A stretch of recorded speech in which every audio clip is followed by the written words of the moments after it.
आप सभी को जय मसीह की। आप सभी के लिए मैं लेकर आ गया हूं आज का वचन। और आज के मन के लिए हम देखते हैं लूका के 21 अध्याय के उसके हम 34 पद से। वहां पास लिखा है जागते रहो, इसीलिए सावधान रहो, ऐसा ना हो कि तुम्हारे मन खुमार और मतवालेपन और इस जीवन की चिंताओं से सुस्त हो जाए। हमारा मन क्या? हमारा मन सुस्त नहीं होना है। जो मतवाले, जो दारू पीते हैं, जो नशा करते हैं, वो पूरा सुस्त हो जाते हैं और इधर उधर वो लुढ़कते रहते हैं। वो क्या हो गए हैं? वो चिंता में वह सुस्त हो गए हैं, वो सांसारिक बातों में वह फंस गए हैं, इस कारण वह सुस्त हो गए हैं। लेकिन मसीह यीशु पर विश्वास करने वालों के लिए प्रभु का वचन कहता है इसीलिए सावधान रहो, ऐसा ना हो कि तुम्हारे मन खुमार और मतवालेपन और इस जीवन की चिंताओं से सुस्त हो जाए। हमें चिंता जब हमारे मन में आती है तो हमारा मन क्या होता है? वह सुस्त हो जाता है और ना प्रार्थना करने का मन करेगा, ना बाइबल पढ़ने का मन करेगा और ना और कोई कार्य करने का मन करेगा। तो हमें करना क्या है? हमें प्रभु से प्रार्थना करना है। जो कोई इस संसारिक जीवन में है, जो वो क्या कर रहा है? वो चिंता कर रहा है और चिंता करने के दौरान उनका जो मन है वह सुस्त हो गया है, उनका जो शरीर है वह सुस्त पड़ गया है। लेकिन हमारे लिए प्रभु का वचन कहता है और वह दिन तुम पर फंदे के समाना अचानक आ पड़े। जब हम सुस्त हो जाएंगे और जो मतवालेपन में जी रहे हैं, अचानक से वह दिन उनके जीवन में आ पड़ेगा। कौन सा दिन? आगे हम पढ़ेंगे, क्योंकि वह सारी पृथ्वी के सब रहने वालों पर इसी प्रकार आ पड़ेगी। सारी पृथ्वी पर जो कोई पृथ्वी पर रहता है उनके ऊपर यह विपत्ति अचानक से आ पड़ेगी। यानी कि जो विश्वास कर रहे हैं वह दूसरे लोक का यानी कि स्वर्ग राज का सहभागी बनाए जा चुके हैं। यहाँ वचन कहता है इसीलिए जागते रहो और हर समय प्रार्थना करते रहो कि तुम इस सब आने वाले घटनाओं से बचने और मनुष्य के पुत्र के समान खड़े होने का योग्य बन सको। यीशु मसीह जब बादलों पर आएगा तो हमें उसके सामने खड़े रहने का योग्य हमें बने रहना है।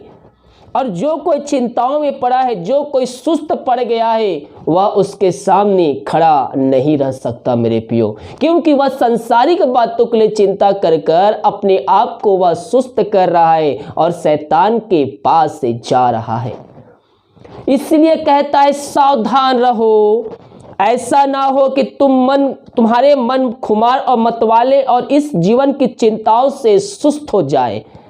हालेलुया। और वह दिन तुम पर फंदे के समान अचानक आ पड़े। जब कोई फंदा अचानक से डालता है तो उसको पता भी नहीं चलता है, उसी प्रकार से यीशु मसीह का आना भी होगा। वह अचानक से आएगा और किसी को पता भी नहीं चलेगा, क्योंकि वह सारी पृथ्वी के सब रहने वाले पर इसी प्रकार आ पड़ेगा।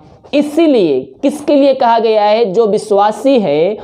इसीलिए जागते रहो और हर समय प्रार्थना करते रहो कि तुम इन सब आने वाली घटनाओं से बचने और मनुष्य के पुत्र के समान खड़े होने का योग्य बन सको। जागते रहो यानी कि हमें सोना भी है। ये वो वाले जागने वाली बात नहीं है। यहाँ हमें आत्मिक रूप से जागने के लिए कहा गया है मेरे प्रियो। यहाँ पर यीशु मसीह का वचन कहता इसीलिए जागते रहो, हमें जागते रहना है कि जब यीशु मसीह बादलों पर आए तो हम उसके साथ जाने का योग्य ठहर सके। हमें प्रार्थना, दुआ और हर एक बातों में धन्यवाद के साथ प्रभु यीशु मसीह को उपस्थिति में हमें रखना है। हालेलुया। हमें जागते रहना है मेरे प्रियो। हमें हर समय मन में प्रार्थना करते रहना है। जब भी आपको टाइम मिले, आप खाली टाइम हो गए, आप मन में प्रार्थना कीजिए। प्रभु दिल की बातों को जानता है। आप गाड़ी चला रहे हैं, कहीं जा रहे हैं, आप मन में प्रार्थना करते करते जाइए। हर समय हमें प्रार्थना करते रहना है, हमें आत्मिक रूप में हमें आगे बढ़ना है। और आत्मिक रूप में हम कैसे बढ़ सकते हैं? जब हम प्रार्थना करेंगे, प्रभु को उपस्थिति में बैठेंगे, हम प्रार्थना करेंगे, वचन अध्ययन करेंगे, बाइबल पढ़ेंगे, तो हम आत्मिक रूप में हम आगे बढ़ सकते हैं। और जब यीशु मसीह बादलों पर आएगा, उस दिन के लिए हमें अपने आप को तैयार करना है। और तैयार हम अपने आप को कैसे कर सकते हैं? ये वचन है, ये बाइबल है, ये बाइबल हमें उसके आने का दिन के लिए तैयार करेगा। जब आप इसको पढ़ेंगे, जब आप इसको अध्ययन करेंगे, तो आप यीशु मसीह के पास आते जाएंगे और पवित्र आत्मा आपको तैयार करते जाएगा उस दिन के लिए जिस दिन यीशु मसीह बादलों पर आएगा।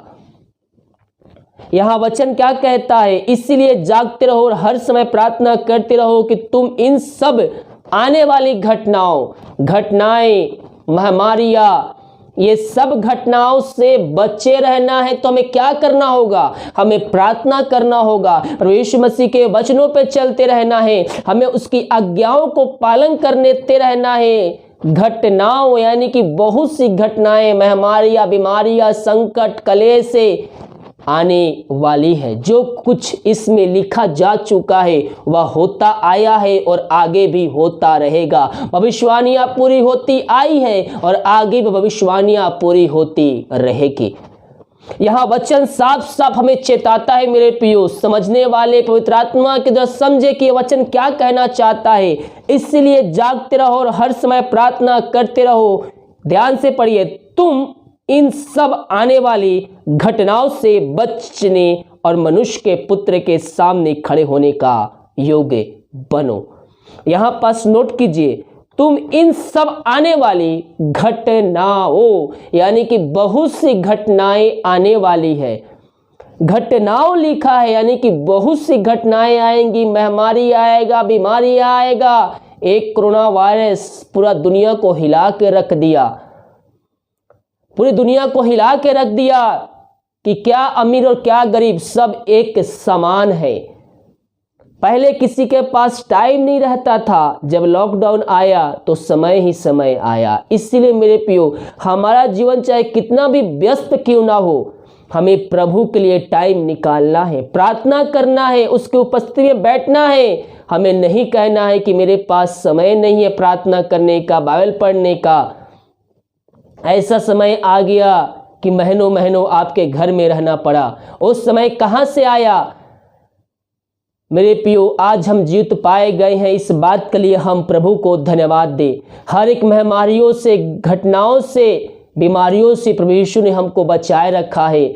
इस बात के लिए हम प्रभु को धन्यवाद दें। और यहाँ वचन भी यही कहता है मेरे प्रियो, जब हम जागते रहेंगे, जब हम प्रार्थना करते रहेंगे, आत्मिक रूप से जब हम जागते रहेंगे, हमें सोना भी वो जागने वाली बात नहीं कह रहा है। यहाँ पास हमें आत्मिक रूप से तैयार यानी कि आत्मिक रूप में हमें जागते रहना है। यह वचन कहता है, इसीलिए जागते रहो और हर समय प्रार्थना करते रहो कि तुम इन सब आने वाली घटनाओं से बचने के योग्य बन सको। आने वाले दिनों में और भी घटनाएं आएंगी, और भी महामारियां आएंगी, और भी संकट आएंगे, क्लेश आएंगे, भूकंप आएंगे, अकाल पड़ेंगे, और भी भिन्न भिन्न प्रकार की घटनाएं आएंगी। उन सारी घटनाओं से हमें बचने के लिए हमें आत्मिक रूप में हमें आगे बढ़ना है, आत्मिक रूप से जागते रहना है। और हर एक बातों में हमें प्रभु को धन्यवाद देना है, चाहे सुख हो, चाहे दुख हो, चाहे संकट हो, चाहे बीमारी हो, चाहे क्लेश हो। हर एक बातों में हमें प्रभु को धन्यवाद का बलिदान चढ़ाना है। और हमें प्रभु के विश्वास से पीछे नहीं, बल्कि हमारा विश्वास मसीह में जड़ पकड़ते रहना चाहिए।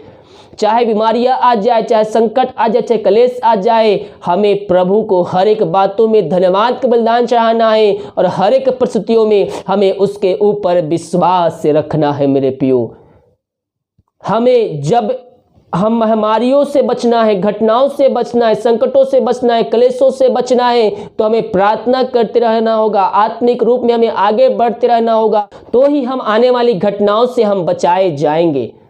और जो कोई आत्मिक रूप में आगे बढ़ रहा है, जो कोई वचन पढ़ रहा है, पायल पढ़ रहा है, उसके वचन पे चल रहा है, आज्ञाओं को पालन कर रहा है, वो सब घटनाओं से बचाया जाएगा और मनुष्य के पुत्र के सामने खड़े होने का योग्य बनाया जाएगा। जब हम उसके वचन पे चलेंगे, जब उसकी आज्ञाओं पे चलेंगे, तो हमें पवित्र आत्मा तैयार करेगा उन घटनाओं के लिए, उन संकटों के लिए, उन कलेशों के लिए, उन महामारियों के लिए हमें तैयार करेगा। यीशु मसीह के आने के दिन के लिए हमें तैयार करेगा, ताकि जब यीशु मसीह बादलों पर आए तो हम तैयार में खड़े हो सके, हम तैयारी में रह सके और हम उसके साथ बादलों पर जा सके।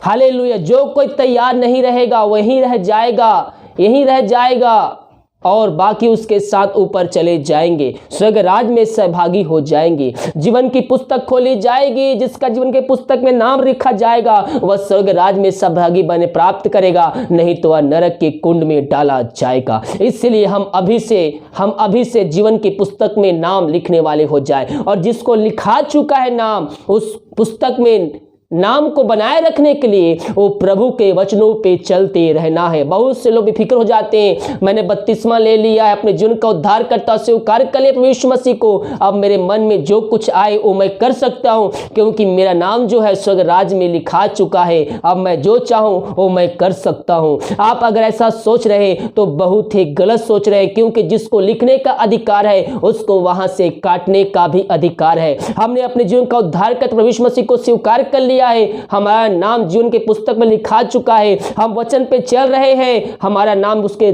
पुस्तक में लिखा चुका है। लेकिन अगर आप उसके वचनों से भटक गए, उसकी आज्ञाओं से भटक गए, उसके पीछे चलना बंद कर दिए, तो आपका नाम जो है वहां से काटा जाएगा। और फिर से उस जीवन की पुस्तक में नाम को लिखने के लिए आपको अपने पापों का अंगीकार करना होगा, उसके सामने आकर उसको जीवन का उद्धार करता स्वीकार करना होगा, दोबारा ना करने का उससे वादा करना होगा। इसलिए अगर आपका नाम वहां पर लिखाया जा चुका है, आपने जीवन का उद्धार करता स्वीकार कर लिया, तो उसके वचनों पर चलने के लिए प्रभु से प्रार्थना करते रहिए। हमें उसके पीछे चलना है, उसकी आज्ञा पे हमें बने रहना है। हालेलुया। इसलिए यहां वचन क्या कहते हैं, जागते रहो, प्रार्थना करते रहो कि तुम सब इन सब आने वाली घटनाओं से बचे और मनुष्य के पुत्र के समान खड़े होने का योग्य बन सको। हालेलुया।